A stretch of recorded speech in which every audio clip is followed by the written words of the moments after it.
Ankleshwar જીઆઈડીસીની golden ચોકડી નજીક વીજ કંપનીની કામગીરી દરમિયાન ગુજરાત ગેસની લાઇનમાં ભંગાણ સર્જાતા નાસભાગ મચી જવા પામી હતી.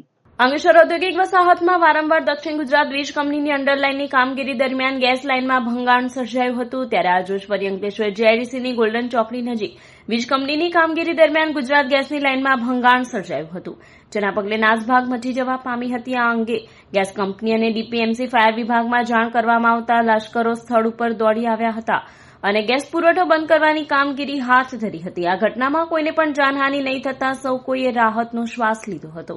અત્રે ઉલ્લેખનીય છે કે ગત તારીખ 22મી જાન્યુઆરીના રોજ ચાણક્ય વિદ્યાલય નજીક વીજ કંપની દ્વારા ઇલેક્ટ્રિકેશનની કામગીરી દરમિયાન ગેસની લાઇનમાં ભંગાણ સર્જાયું હતું, જે ઘટનામાં બાળક સહિત 2 લોકો દાઝી ગયા હતા. ત્યારે અંકલેશ્વર જીઆઈડીસીમાં વીજ કંપની દ્વારા કરાતા ખોદકામના કારણે વારંવાર ગુજરાત ગેસની લાઇનમાં ભંગાણ સર્જાય છે અને આગના બનાવો બને છે. ત્યારે આ કામગીરી દરમિયાન તકેદારી રાખવામાં આવે તે અત્યંત જરૂરી છે.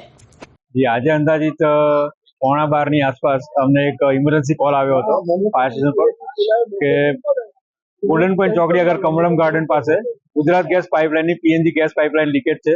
તેવી અમને ખબર પડી. અમે તુરંત જ ગુજરાત ગેસ લિમિટેડની ઇમરજન્સી ટીમને અને ડીજીવીસીની ટીમને જાણ કરી અને અમે ઘટના સ્થળે તરત ગાડી રવાના કરવામાં આવી હતી.